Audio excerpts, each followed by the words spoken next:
हयात मिस्र, जिन्होंने अपनी पुरस्कारियत से हजारों सदियों से खरबों इंसानों को बरताए हैरत में डाला हुआ है।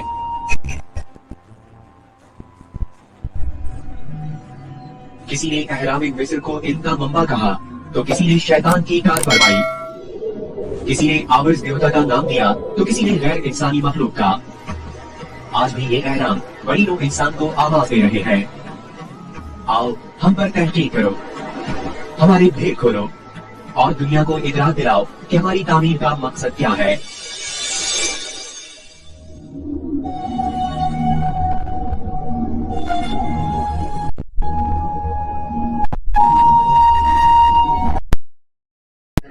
जमीन से 480 फीट ऊंचे 4500 साल पुराने इस पिरामिड के अंदर ऐसा क्या था जिसको सिर्फ देखने के लिए रिसर्चर्स ने एक रोबोटिक कैमरा पिरामिड के अंदर भेजा। एक जगह पर आकर रोबोटिक कैमरा रुक गया क्योंकि अब उसके सामने पत्थर का एक स्लैब था। रिसर्चर्स का मानना था कि इस स्लैब के पीछे जरूर कोई ऐसा राज छुपा है जो पिछले 4500 सालों से दफन है। ये राज इनको हर कीमत पर जानना था, इसलिए उन्होंने रोबोट के आगे एक ड्रिल मशीन लगाई जिसने उस पत्थर के स्लैब में बारीक छेद कर दिया।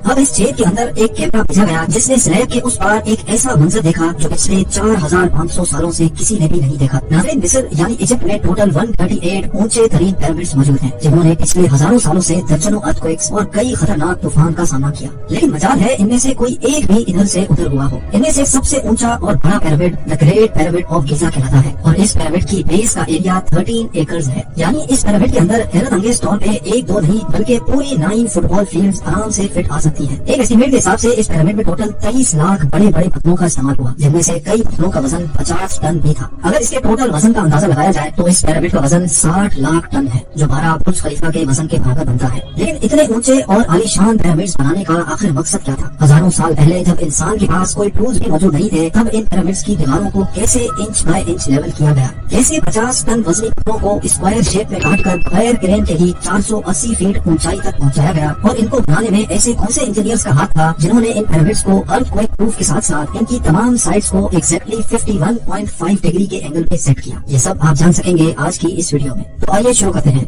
Challenge number 1। कई सदियों से मुख्तलिफ रिसर्च टीम्स इस पिरामिड की कंस्ट्रक्शन टेक्निक जानने के लिए सर जोड़कर बैठी थी कि आखिर इस पिरामिड की हर side exactly north, south, east और वेस्ट के बगैर कंपास के कैसे सेट की गई होंगी। कई एक्सपर्ट्स का मानना है कि उस टाइम के आर्किटेक्ट्स ने सबसे पहले ऐसी जमीन तलाश की होगी जो लाखों टन वजनी पत्थरों का वजन झेल सके। उसके बाद पोलर स्टार्स यानी वो सितारे जिनकी मदद से अर्थ के पोल्स का पता पड़ता है, उनकी मदद से पिरामिड की हर साइड को मार्क किया गया। ना कोई कंपास और ना ही कोई ऑप्टिकल इंस्ट्रूमेंट, सिर्फ इस बेसिक टेक्निक से हजारों साल पहले इस पिरामिड की डायरेक्शन सेट की गई और वो भी 0 एरर्स के साथ। Challenge number 2। अगला चैलेंज था जमीन को लेवल करने का। जिस 13 एकड़ की जमीन पर इस पिरामिड को बनना था, उसका लेवल थोड़ा सा भी आउट होता तो 23 लाख पत्थरों के इस पहाड़ का खड़ा होना बिल्कुल भी मुमकिन नहीं था। अब इस जमीन को लेवल करने के लिए उस टाइम के इंजीनियर्स के पास ना ही लेजर लेवलर था और ना ही कवर लेवल। एक्सपर्ट्स का मानना है कि कंस्ट्रक्शन साइट की चारों साइड्स पर खड्डा करके उसमें पानी डाला गया होगा और फिर एक साइड के पानी के लेवल से दूसरे साइड के पानी के लेवल को मैच किया गया होगा। जो जमीन का हिस्सा पानी के लेवल से मैच नहीं कर रहा होगा, उसको छेनी और हथौड़ों की मदद से काट कर लेवल किया गया होगा। कई एक्सपर्ट्स का मानना है कि एंशिएंट इजिप्शियंस ने इस सिंपल टूल का भी इस्तेमाल किया, जिसकी दोनों साइड्स पे लकड़ियां और उसके ठीक सेंटर पे एक रस्सी से पत्थर बंधा हुआ है। अगर पत्थर जमीन से टच हो गया और उसकी रस्सी ठीक सेंटर लाइन पे आ रही होगी तो इसका मतलब है कि बीच की जमीन परफेक्टली लेवल्ड है। Challenge number 3। अब पिरामिड कंस्ट्रक्शन साइट पे डायरेक्शंस भी सेट थी, मार्किंग्स भी हो चुकी थी और जमीन का लेवल भी सेट था। अब बारी थी कंस्ट्रक्शन स्टार्ट करने की, जिसके लिए लाखों टन वजनी और बड़े पत्थर रिक्वायर्ड थे। लेकिन ये पत्थर काटने के लिए ना ही उनके पास ग्राइंडर थे और ना ही जैक हैमर्स, लेकिन फिर भी उन्होंने 50 टन वजनी पत्थर काटे भी और उनको स्क्वायर या रेक्टेंगल शेप दे दिया। लेकिन आखिर किसकी मदद से? जी हाँ, यही वो सिर्फ एक टूल था जिसकी मदद से पत्थरों को काटा गया। एक्सपर्ट्स का मानना है कि पिरामिड की कंस्ट्रक्शन पे इस्तेमाल होने वाली छेनी सिर्फ कॉपर से ही नहीं बनी थी, क्योंकि उनको भी ये बात मालूम थी कि कॉपर नरम होता है और पत्थर नहीं काट सकता। इसलिए इसमें एक केमिकल आर्सेनिक भी शामिल किया गया था। कॉपर और आर्सेनिक से बनाई जाने वाली ये छेनी लकड़ियों के हथौड़ों से पत्थरों पर ठोकी जाती थी और कई घंटों की मेहनत के बाद बड़े बड़े पत्थर शेप में लाए जाते थे। Challenge number 4। अब चूंकि ये खास किस्म का पत्थर जिसको आज लाइम स्टोन कहा जाता है, उसकी कटाई पिरामिड कंस्ट्रक्शन साइट गीजा से 250 किलोमीटर दूर तोरा के शहर में हो रही थी। अब मसला था ये पत्थर गीजा तक ट्रांसपोर्ट करने का। हर एक पत्थर 50 टन यानी 50,000 केजी के बराबर था, जो तकरीबन 3 पैसेंजर बस के वजन के बराबर बनता है। और ऐसे 23 लाख पत्थर सिर्फ एक पिरामिड में इस्तेमाल होना थे। इतना ज्यादा वजन ट्रांसपोर्ट करने के लिए ना ही उस दौर में कोई जानवर काम आ सकता था और ना ही उनके पास ट्रक्स मौजूद थे। अतः कि अगर आजकल के जदीद दौर में भी ये काम करना पड़े तो ट्रांसपोर्ट कंपनी آرمیز کو اچھا خاصا ٹف ٹائم آئے گا۔ حیرت انگیز طور پہ یہ کام ورکرز اور کشتیوں کی مدد سے کیا گیا۔ جی ہاں، پورا اور گیزا کے درمیان موجود ریور کا فائدہ اٹھایا گیا اور بڑی بڑی کشتیوں میں پتھر لاد کر پیرامڈ سائٹ پر پہنچائے گئے۔ ایکسپرٹس کا ماننا ہے کہ یہ کام اتنا آسان نہیں تھا۔ شپس میں اتنے بڑے پتھر کی لوڈنگ اور ان لوڈنگ میں کم سے کم بھی 500 مزدوروں کی آرمی ایک ہی وقت میں لگائی گئی ہوگی۔ چیلنج نمبر 5، جو ایکسپرٹس کی ٹیمز پیرامڈ کی کنسٹرکشن پر ریسرچ کر رہی تھی، ان کو اب اپنے کئی سوالوں کے جواب مل چکے تھے، لیکن ایک بات ان کو ہر وقت ستا رہی تھی کہ لائم سٹون کٹ بھی گئے،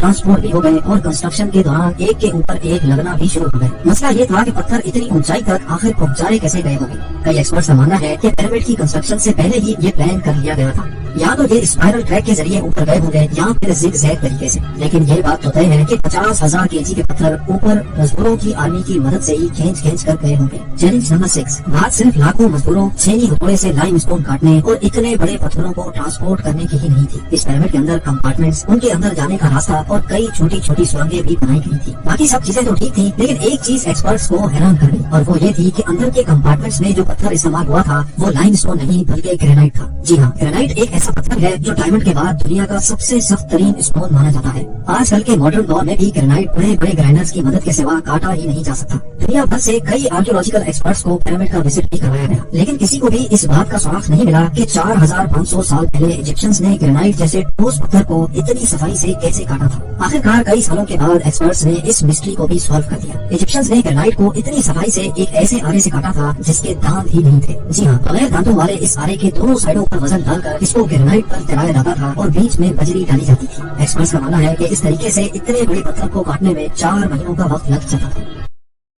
1879 میں یعنی آج سے قریب 150 سال پہلے پیرامڈس کے برابر سے ایک شخص گزر رہا تھا کہ اچانک اس کے سامنے جیکل آ گیا۔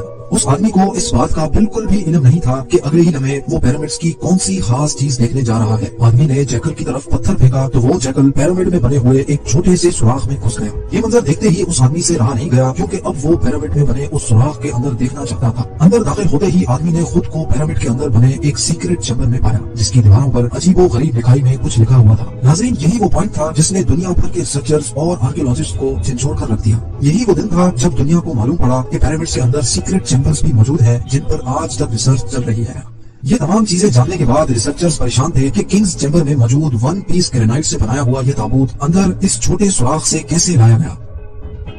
پیرامڈس کو بنانے کا مقصد کیا تھا، اور روبوٹک کیمرہ نے جب پیرامڈ کے اندر پتھر کے سلیب میں سوراخ کیا تو اس کے اندر وہ کون سا منظر دیکھا گیا جو پچھلے 4500 سالوں سے کسی نے بھی نہیں دیکھا تھا۔ یہ سب آپ جان سکیں گے ویڈیو کے اس پارٹ میں۔ تو آئیے شروع کرتے ہیں۔ Challenge number 7، the great pyramid of Giza, جو تمام پیرامڈس کے مقابلے میں سب سے اونچا اور چوڑا پیرامڈ ہے۔ اس کے اندر ابھی تک 2 ہڈن چیمبرز تلاش کیے جا چکے ہیں، ایک کو کنگز چیمبر اور دوسرے کو کوئنز چیمبر کا نام دیا گیا ہے۔ جب پہلی بار کنگز چیمبر کے اندر ریسرچرز کی ٹیم گئی تو انہوں نے اس کے اندر ایک ایسی چیز دیکھی جو بالکل بھی ایکسپیکٹڈ نہیں تھی۔ جی ہاں، ان کو وہاں 4500 سال پرانا گرینائٹ سے بنا ہوا ایک ایسا تابوت ملا جو اندر سے خالی تھا۔ لیکن حیران کرنے والی چیز تابوت کا ملنا نہیں تھا، بلکہ ایکسپرٹس یہ دیکھ کر حیران رہ گئے کہ اس چیمبر میں اندر آنے کا راستہ صرف یہ چھوٹا سا سوراخ ہے جس میں سے انسان بھی مشکل سے آ سکتا ہے۔ تو آخر یہ 1 پیس گرینائٹ کا تابوت اندر کیسے آیا؟ آخرکار کئی سالوں کی ریسرچ کے بعد یہ رزلٹ دکھایا گیا کہ پہلے کنگز چیمبر اندر سے بنایا گیا اور اسی وقت یہ تابوت رکھا گیا تھا۔ اس کے بعد چیمبر کو سیل کر کے صرف یہ چھوٹا سا سوراخ چھوڑا گیا۔ چیلنج نمبر 8، آخر 4500 سال پہلے وہ کون لوگ تھے جنہوں نے پیرامڈس بنانے کا اتنا مشکل ترین چیلنج کمپلیٹ کیا تھا؟ یہ ایک ایسا سوال تھا جس کے بارے میں کئی مختلف تھیوریز گردش کرتی رہی ہیں۔ کسی نے بولا کہ یہ مشکل ترین کام ان غلاموں سے کروایا جاتا تھا جو خود ایجپشنز نہیں تھے، اور ان غلاموں سے زور زبردستی اتنا وزن اٹھوایا جاتا اور پتھر توڑوائے جاتے تھے۔ کبھی یہ بات سننے کو ملتی ہے کہ ہزاروں سال پہلے ارتھ پر ایلینز آئے تھے جو یہ پیرامڈس بنا کر واپس چلے گئے، لیکن ایکسپرٹس نے کئی سالوں کی محنت کے بعد کچھ ایسا ایویڈنس تلاش کیا ہے جس نے یہ تمام تھیوریز ریجیکٹ کر دی ہے۔ جی ہاں، ایکسپرٹس نے جب وہاں ملنے والے ورکرز کی ہڈیوں اور اسکیلیٹن کا معائنہ کیا تو ان کو ایک خاص چیز نظر آئی۔ کچھ مزدوروں کی ہڈیوں پر چوٹ بھی لگے تھے اور کچھ کی سرجریز بھی ہو چکی تھی۔ ریسرچرز کا ماننا ہے کہ جن لوگوں نے پیرامڈس بنائے تھے وہ کسی بھی صورت میں سلیوز نہیں ہو سکتے، کیونکہ پیرامڈس کی کنسٹرکشن کے دوران ان کی میڈیکل ٹریٹمنٹ بھی ہوتی رہی ہے، لیکن پرانے دور میں غلاموں پر اتنی اٹینشن نہیں دی جاتی تھی۔ نہ صرف اتنا بلکہ ماہرین نے ان اسکیلیٹنز کو ریکنسٹرکٹ بھی کیا، جس سے یہ ظاہر ہو گیا کہ پیرامڈس کو بنانے والے لوگ دکھتے کیسے تھے۔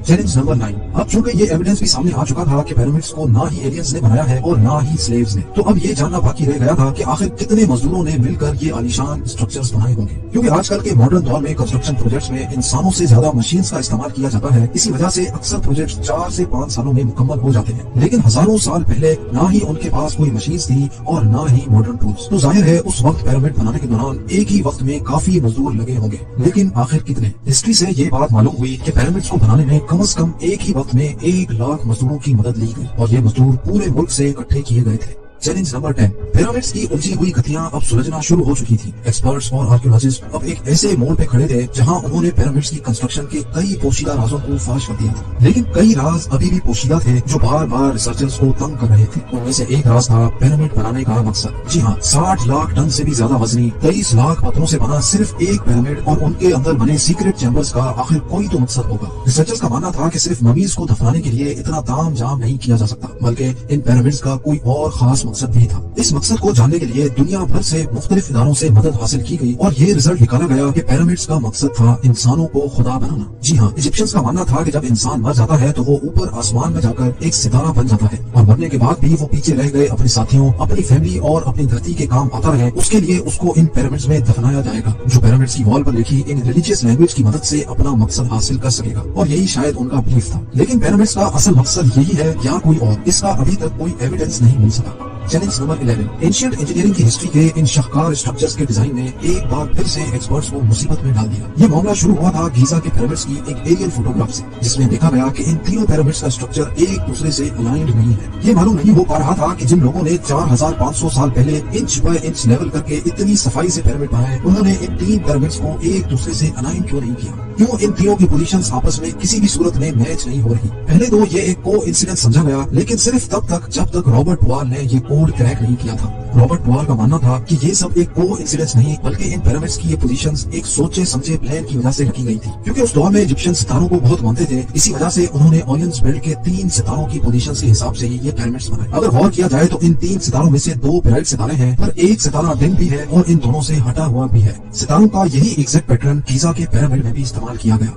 Challenge number 12। 1980 में पिरामिड्स पर एक खास किस्म की एक्स रेज फेंकी गई, जिससे मालूम पड़ा कि क्वीन और किंग्स चैम्बर के अलावा पिरामिड की टॉप पर एक और सीक्रेट चैम्बर भी मौजूद है। डॉक्टर जाहिर नवाज का मानना था कि शायद यही वो सीक्रेट चैम्बर है जिसके अंदर पिरामिड के कई राज पोशीदा है। इस सीक्रेट चैम्बर तक पहुंचने के लिए 5 सालों के टाइम में एक रोबोटिक कैमरा तैयार करवाया गया, जिसको 1993 में इस छोटी सुरंग में भेजा गया। ठीक 200 फीट के बाद रोबोटिक कैमरा रुक गया, क्योंकि अब उसके सामने पत्थर का एक स्लैब था जिस पर 2 कॉपर हैंडल्स भी लगे थे। लेकिन एक्सपर्ट्स को हर कीमत पर स्लैब के उस पार का मंजर देखना था जो पिछले 4500 सालों से किसी ने भी नहीं देखा था। इसके लिए मजीद 8 सालों की मेहनत के बाद एक ऐसा रोबोट तैयार किया गया जिसके आगे ड्रिल मशीन भी लगी थी। 2001 में उस रोबोट ने लाइमस्टोन से बने स्लैब में बारीक छेद कर दिया, इतना बारीक कि सिर्फ एक कैमरा उसमें अंदर जा सके। जब कैमरा ने उस छेद के अंदर देखा तो उसके अंदर एक और पत्थर का स्लैब मौजूद था। लेकिन जब कैमरा का एंगल जमीन की तरफ किया गया तो कुछ ऐसा नजर आया जिसने सबके रोंगटे खड़े कर दिए। जी हाँ, जमीन पर लाल रंग से कुछ खास अल्फाबेट्स लिखे थे। ये अल्फाबेट्स इस छोटे पैसेज को सील करते वक्त 4500 साल पहले लिखे गए थे। ना ही एक्सपर्ट्स को ये लिखाई समझ आई और ना ही उसका मकसद समझ आया। लेकिन डॉक्टर जाहिर नवाज का मानना है कि इस दूसरे स्लैब के उस पार जरूर एक सीक्रेट चैम्बर मौजूद है जो पिछले 4500 सालों से किसी ने भी नहीं देखा। हो सकता है आने वाले चंद सालों में कोई दूसरा एडवांस रोबोटिक कैमरा इस चैम्बर के अंदर।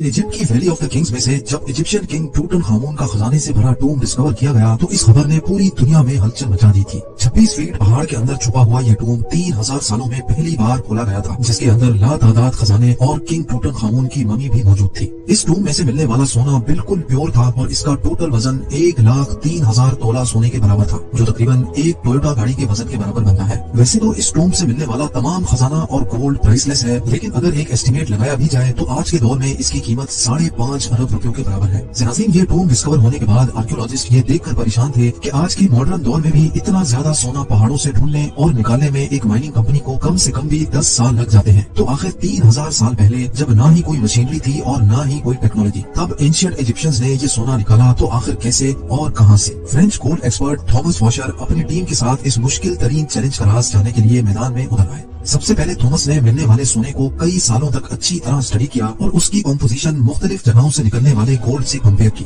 कई सालों के बाद आखिरकार थॉमस और उसकी टीम को ये तो मालूम पड़ चुका था कि टूटनखामुन की टूम से मिलने वाला सोना भी किंग्स वैली के आसपास के पहाड़ों से ही निकाला गया था। अब चैलेंज था वो पहाड़ ढूंढने का जहाँ से एंशिएंट माइनर्स इतना ज्यादा सोना निकालते थे। लेकिन ये टास्क कोई हल्का फुल्का टास्क नहीं था। किंग्स वैली के गिर्द हजारों पहाड़ मौजूद हैं और ये जानना कि सोना कौन से पहाड़ से निकाला जाता था, ये वाकई एक इंतहाई मुश्किल तरीन काम था। French gold expert Thomas washer अपने एक आर्कियोलॉजिस्ट दोस्त के साथ मिलकर किंग्स वैली से 80 किलोमीटर दूर एक सहरा में पहुंच गया, क्योंकि इस डेजर्ट में कई ऐसे पत्थर मौजूद हैं जिनके अंदर सोने के ज़रात छुपे हैं। इसी वजह से उनका मानना था कि अगर टूटनखामुन की टूम से मिलने वाला सोना भी इसी डेजर्ट से निकाला गया था तो यहाँ माइनिंग ऑपरेशन के कोई न कोई निशानात जरूर मिलेंगे। ये सहरा 1,36,000 स्क्वायर किलोमीटर तक फैला हुआ है, जहाँ गर्मी और पानी की शॉर्टेज की वजह से जिंदगी ना होने के बराबर है। थॉमस का मानना था कि इतना ज्यादा सोना अगर इसी सहरा के किसी पहाड़ से निकाला गया होगा तो जाहिर है उसमें काफी ज्यादा मैन पावर भी लगी होगी। थॉमस और उसका साथी इसी खोज में सहरा के अंदर जाते रहे। इस बंजर सहरा में कई घंटों तक सफर करने के बाद काफी अंदर जाकर उनको पहाड़ के नीचे एक अजीब मंजर देखने को मिला। करीब जाकर मालूम पड़ा कि ये एक कदीम जमाने का कुआं था जो पूरी तरह से खुश्क पड़ा हुआ था। ये बात तो जाहिर थी कि ये कुआं किसी दौर में यहाँ से गुजरने वाले काफिलों को पानी फराहम करता था, लेकिन हैरत अंगेज तौर पे यहाँ कुछ और भी था जो इस कुएं से भी ज्यादा इम्पोर्टेंट था। जी हाँ, थॉमस और उसके साथी को यहाँ एक पुराना कमरा भी बना हुआ दिखा जो अंदर से एक इबादत खाना का मंजर पेश कर रहा था। इस कमरे की दीवारों और छत पर काफी मेहनत से पत्थरों पर कार्विंग करके पेंटिंग्स बनाई गई थी। जब इस आर्ट वर्क को गौर से देखा गया तो इसमें एक ऐसा राज छुपा था जिसको देखकर यकीन करना मुश्किल था। थॉमस के साथ आया दोस्त जो कि एक आर्कियोलॉजिस्ट था, उसने बताया कि इस पेंटिंग में वही राज छुपा है जिसकी तलाश में हम लोग निकले हैं। पेंटिंग में जाहिर था कि सहरा में बना ये कुआं और रेस्ट रूम इस सहरा का सबसे पहला स्टॉप है जहां पर एंशिएंट गोल्ड माइनर्स आराम करने के लिए रुकते थे। एंशिएंट इंजीनियर्स ने गोल्ड माइन तक जाने के लिए कुओं और रेस्ट एरियाज का एक नेटवर्क बनाया हुआ था। एक अंदाजे के मुताबिक हर एक रेस्ट एरिया 70 से 80 किलोमीटर के फासले पर बना हुआ है और एक रेस्ट एरिया से दूसरे तक पहुंचने के लिए माइनर्स की टीम को कई दिन लग जाते होंगे। जहां इस रेस्ट एरिया से मिलने वाली इन्फॉर्मेशन से थॉमस और उसका साथी बहुत खुश भी हुए, वहीं दूसरी तरफ उनको ये भी मालूम पड़ गया था कि ऐसे कई स्टॉप्स तक उनको आगे मजीद ट्रैवल करना है, क्योंकि जिस मंजिल तक पहुंचने के लिए थॉमस कई सालों से इंतजार कर रहा था और वो मंजिल अब बहुत ज्यादा करीब दिख रही थी। इसी वजह से उन्होंने सहरा की गहराई में जाने का फैसला किया। बंजर सहरा में एक के बाद दूसरा रेस्ट एरिया आता गया, लेकिन गोल्ड माइन जैसी कोई चीज नजर नहीं आई। आखिरकार पूरे 2 दिनों के बाद थॉमस को एक पहाड़ के किनारे पड़े ढेर सारे पत्थर दिखाई दिए। देखने में तो ये एक नॉर्मल सीन था, लेकिन थॉमस का मानना था कि ये जगह एंशिएंट गोल्ड माइनर्स का कैंप लगती है और वह भी कुछ ऐसा ही। जी हाँ, इस जगह पर पत्थरों से बने कुछ ऐसे टूल्स मिले जिनकी मदद से पत्थरों को तोड़कर उनके अंदर से सोना निकाला जाता था। ये पत्थर जो दिखने में एक नॉर्मल पत्थर लगता है, इसको इस टूल की मदद से तोड़कर क्रश किया जाता था और फिर उस क्रश में से सोने के ज़रात अलग किए जाते थे। जब इस जगह मजीद सर्चिंग की गई तो यहाँ गोल्ड माइनिंग के कई टूल्स जमीन पर पड़े दिखाई दिए। क्योंकि थॉमस को एंशिएंट गोल्ड माइनिंग टेक्निक्स के बारे में काफी ज्यादा जानकारी थी, इसी वजह से उसका मानना था कि एंशिएंट माइनर्स इन पहाड़ों को खोद कर इनमें टनल्स बनाते थे। इन टनल्स में खास किस्म के पत्थर ढूंढकर उनको इस माइनिंग कैंप में लाया जाता था जहां वो इस वक्त मौजूद है। माइनिंग कैंप में मौजूद माइनर्स की दूसरी टीम इन पत्थरों को क्रश करके इनमें से सोना निकालती थी और फिर वो सोना किंग्स वैली में भेजा जाता था। थॉमस को एक एंशिएंट गोल्ड माइनिंग कैंप तो मिल चुका था, लेकिन अफसोस इस बात का था कि जिन टनल्स की वो बात कर रहा था, ऐसा एक भी टनल उसको दिखाई नहीं दिया। शायद हजारों साल पहले खोदे गए टनल्स कमजोर थे और अर्थक्वेक्स की वजह से कोलैप्स हो चुके थे। एक्सपर्ट्स का मानना है कि गोल्ड माइनिंग का ये तरीका बहुत ही ज्यादा मुश्किल है। अगर उस दौर में 100 लोग एक हफ्ते तक गोल्ड माइनिंग का काम करते होंगे तो उसमें से वो सिर्फ 1 स्पून गोल्ड का इकट्ठा कर सकते होंगे। यानी ये कहना बिल्कुल भी गलत नहीं होगा कि टूटनखामुन की टूम से मिलने वाला गोल्ड माइन करने में हजारों एंशिएंट माइनर्स एक ही वक्त में काम करते थे, लेकिन फिर भी उनको ये टास्क कंप्लीट करने में कई साल लगे होंगे। माइन किया गया सोना छोटे छोटे ज़रात की फॉर्म में किंग्स वैली में भेजा जाता था, जहां पर एक अलग टीम उनको मुख्तलिफ शेप्स में डालती थी, जिसमें टूटनखामुन का death mask, coffin, statues, jewellery, chairs और गोल्ड चैरियट भी शामिल था। 1922 में जब हॉवर्ड कार्टर ने ये टूम डिस्कवर किया था, तब उसमें 5000 मुख्तलिफ किस्म की चीजें मौजूद थी। इन तमाम चीजों का कैटलॉग बनाने में ही ब्रिटिश आर्कियोलॉजिस्ट को पूरे 10 साल लग गए थे। इजिप्ट के शहर कायरो से तकरीबन 500 किलोमीटर दूर लाइमस्टोन के बड़े बड़े पहाड़ मौजूद हैं। इन पहाड़ों को वैली ऑफ द किंग्स भी कहा जाता है। हैरत की बात यह है कि ये वैली अपने अंदर बेशुमार राज छुपाए हुए हैं। इन राजों का पर्दाफाश करने के लिए किंग्स वैली में पिछले 200 सालों से खुदाई का काम चलता आ रहा है। लेकिन आज से करीब 4500 साल पहले जब इजिप्ट यानी मिस्र के किंग्स मर जाया करते थे तो उनको पिरामिड्स बनाकर उसमें दफन किया जाता था। पिरामिड्स के अंदर मुख्तलिफ चैम्बर्स सजाए जाते थे और जिन चैम्बर्स में किंग के साथ साथ उसका सारा खजाना भी डेकोरेट किया जाता था। एंशिएंट इजिप्शियंस का मानना था कि इंसान इंसान के मर जाने के बाद आफ्टर लाइफ में भी ये सारा खजाना उसके काम आता है। लेकिन इतने बड़े बड़े पिरामिड्स बनाने में काफी वक्त भी लगता था और काफी ज्यादा मेहनत भी। एक्सपर्ट्स और रिसर्चर्स का मानना है कि जैसे जैसे वक्त गुजरता गया पिरामिड्स बनाने का सिलसिला खत्म होता गया और किंग्स को अब दफन करने के लिए लाइमस्टोन के इन पहाड़ों को चुना गया और इसी वजह से इस जगह को आज वैली ऑफ द किंग्स भी कहा जाता है। ऐसा माना जाता है कि एंशिएंट इजिप्ट के किंग अपने मरने से पहले ही अपना चेम्बर, अपना गोल्डन डेथ मास्क और अपना कॉफिन तैयार करवा लेता था ताकि उसके मरने के बाद उसको दफन करके चेम्बर को फौरन बंद कर दिया जाए। पिछले 200 सालों में इस वैली से 65 टोम्स डिस्कवर किए जा चुके हैं, लेकिन मिलने वाले टोम्स में से ज्यादातर के चेम्बर्स अंदर से खाली मिलते थे। एक्सपर्ट्स का मानना है कि क्योंकि सबको मालूम था कि किंग्स वैली में खजाना छुपा है, इसीलिए हजारों साल पहले बनाए गए इन चेम्बर्स को वक्फे वक्फे से लुटेरों ने ढूंढ कर लूट लिया था। खजाना तो बिल्कुल भी नहीं छोड़ा, जबकि कई चेम्बर्स में सिर्फ किंग की ममीज को छोड़ा गया। एक दिन किंग्स वैली से एक ऐसा राज मिला जिसने दुनिया भर के आर्कियोलॉजिस्ट और एक्सपर्ट्स को हैरान कर दिया था। जी हाँ, 1922 में British archaeologist Howard Carter Kings Valley में अपनी साइट पर काम कर रहे थे कि अचानक उनकी नजर सीढ़ियों जैसे एक स्टेप पर पड़ी। हैरत अंगेज तौर पे सीढ़ियों का ये स्टेप पहाड़ के अंदर जा रहा था, जिसको देखकर हॉवर्ड कार्टर से रहा नहीं गया और उसने उस जगह पर खुदाई का काम स्टार्ट कर दिया। एक्सकवेशन टीम खुदाई करती गई और पहाड़ के अंदर से मजीद स्टेप्स नमूदार होने लगे। अब ये तो कंफर्म था कि पहाड़ के अंदर बने ये स्टेप्स जरूर किसी सीक्रेट जगह को ले जाएंगे। कई फीट की खुदाई के बाद जो मंजर देखा गया उस पर यकीन करना बहुत ही ज्यादा मुश्किल था। जी हाँ, किंग्स वैली के पहाड़ के बीचों बीच एक और टोम्ब मिल चुका था। ये वो टोम्ब था जिसकी एंट्रेंस 3000 साल पहले बंद की गई थी। यानी हॉवर्ड कार्टर अब एक ऐसा मंजर देखने जा रहा था जो पिछले 3000 सालों से किसी ने भी नहीं देखा था। एंट्रेंस के सामने रखे पत्थरों को हटाकर जब हॉवर्ड कार्टर अंदर गया तो देखा कि पूरा चैम्बर हजारों किस्म के खजानों से भरा हुआ है। ये एक ऐसा मंजर था जो आज से पहले कभी भी नहीं देखा गया था। इस चैम्बर में पड़ी तमाम चीजें सोने से बनी हुई थी, जिसमें ज्वेलरी, स्टैचूज, चैरियट, बोट और लिनन से बने कपड़े भी शामिल थे। टोम्ब के अंदर एक और चैम्बर भी मौजूद था जहाँ पर गोल्ड कॉफिन में एक ममी भी मौजूद थी जिसको बहुत अच्छी तरह प्रिजर्व किया हुआ था। बाकी तमाम खजाने को तो छोड़े, सिर्फ ममी का कॉफिन कवर ही 90 kg प्योर गोल्ड से बना हुआ था। साथ साथ इस बरियल चैम्बर की दीवारों पर जो पेंटिंग मौजूद थी उसके कलर्स अभी तक काफी ज्यादा ब्राइट थे। हॉवर्ड कार्टर की इस डिस्कवरी ने पूरी दुनिया के आर्कियोलॉजिस्ट को हैरान कर दिया था, क्योंकि किंग्स वैली में मिलने वाला ये पहला टूम था जो लुटेरों की पहुंच से दूर था। ये टूम तो अपनी असली हालत में मिल चुका था, लेकिन अब रिसर्चर्स और आर्कियोलॉजिस्ट के लिए ये नए सवालात भी लेकर आया था। रिसर्चर्स को ये बात समझ नहीं आ रही थी कि टूम के अंदर पड़ी ममी कौन से किंग की है, बरियल चैम्बर के अंदर बनी पेंटिंग्स किस चीज का इशारा दे रही है, और किंग्स वैली में बने दूसरे टूम्स को लूट लिया गया था तो आखिर ये टूम लुटेरों से कैसे बच गया था। ये वो सवालात थे जिनका जानना रिसर्चर्स और आर्कियोलॉजिस्ट के लिए बहुत ज्यादा जरूरी था।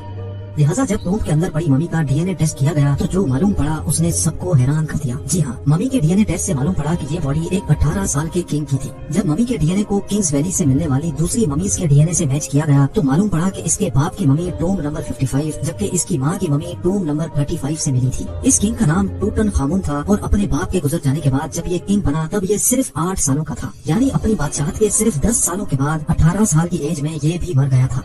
अब ये तो मालूम पड़ चुका था कि ये ममी आखिर थी किसकी, लेकिन इस डिस्कवरी से रिलेटेड दूसरे सवालात का जवाब जानने के लिए उस दौर में इतनी टेक्नोलॉजी नहीं थी। आखिरकार 1939 में 18th डायनेस्टी के किंग टूटनखामुन के टूम्ब को तलाश करने वाले हॉवर्ड कार्टर भी इस दुनिया से चल बसे। उनके गुजर जाने के बाद टूम्ब पर रिसर्च का काम भी रुक गया, लेकिन कई सालों के बाद जब टेक्नोलॉजी का बूम आया तो टूटनखामुन के टूम्ब की मिस्ट्री को सॉल्व करने के लिए एक बार फिर से रिसर्च का काम शुरू हो गया। इजिप्टोलॉजिस्ट आलिया इस्माइल टेक्नोलॉजी की मदद से टूम्ब की बकाया मिस्ट्रीज को सॉल्व करने के लिए मैदान में उतर आई। उनको इस किंग की जिंदगी के बारे में जानना था जब वो 3000 साल पहले जिंदा थे, और ये टूम्ब किस वजह से लुटेरों से बचा रह गया था ये जानना भी आलिया के लिए बहुत ज्यादा जरूरी था। सबसे पहले चैम्बर की वॉल पेंटिंग को समझने के लिए उन्होंने उसको स्कैन करके सॉफ्टवेयर में रन किया तो एक एक करके सारे राजों से पर्दा उठता चला गया। वॉल पेंटिंग के स्कैन को जब जूम करके देखा गया तो उस पर अभी तक पेंट ब्रश के निशानात वाज़ेह तौर पे नजर आ रहे थे। आलिया का कहना था कि ये निशानात उस वक्त जाहिर होते हैं जब गीले प्लास्टर पर पेंट ब्रश चलाया जाए, क्योंकि ये चैम्बर 26 फीट पहाड़ के अंदर बना हुआ है और यहाँ हवा की क्रॉसिंग का भी कोई जरिया मौजूद नहीं है। इसी वजह से ये समझा जा रहा है कि जब ये पेंटिंग की गई थी उस वक्त दीवार पर लगाया जाने वाला प्लास्टर गीला था। शायद उनके पास वक्त बहुत कम था, तभी गीले प्लास्टर पर ही पेंटिंग का काम शुरू कर दिया था। लेकिन एक बात समझ नहीं आ रही थी, इतना ज्यादा डेकोरेटेड और इतनी ज्यादा मेहनत से खोद कर बनाया जाने वाला ये टूम्ब, आखिर ऐसा भी क्या हुआ था जो उनके पास इतना टाइम भी नहीं था कि प्लास्टर के सूखने का वेट करते।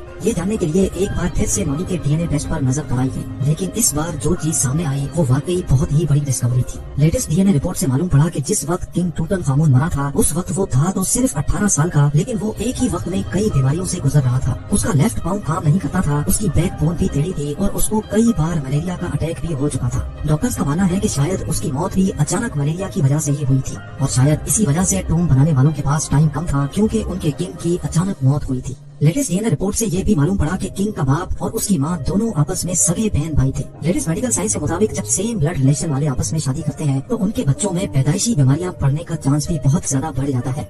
टूटनखामुन का टोम किंग्स वैली में मौजूद दूसरे टोम्स की तरह लुटेरों के हाथ क्यों नहीं लगा था? जब 1922 में हॉवर्ड कार्टर ने ये टोम तलाश किया था तब टोम की एंट्रेंस पर बहुत सारे पत्थर पड़े थे। पत्थरों का ये मलबा यहाँ से मिलने वाले दूसरे टोम्स की एंट्रेंस पर मौजूद नहीं था। इसी वजह से शायद लुटेरों को ये टोम नजर नहीं आया। लेकिन अगर ये पत्थर दूसरे टोम्स की एंट्रेंस पर नहीं थे तो ये टूटनखामुन की टोम पर आए कैसे? ये जानने के लिए जरूरी था कि इस जगह को ड्रोन की मदद से एनालाइज किया जाए। आलिया इस्माइल और उनकी टीम ने जब ड्रोन फुटेज देखी तो उनको पहाड़ पर पानी के गुजरने की जगह नजर आई। ऐसा मालूम होता था कि इस जगह से किसी दौर में पानी गुजरा करता था। एक्सपर्ट्स का कहना है कि अर्थक्वेक्स की वजह से पहाड़ों से गिरने वाले पत्थर यहाँ से गुजरने वाले पानी के प्रेशर से बहकर टूम की एंट्रेंस पर जमा हो गए थे और इसी वजह से टूटनखामुन के टूम की एंट्रेंस पूरी तरह से ब्लॉक हो चुकी थी।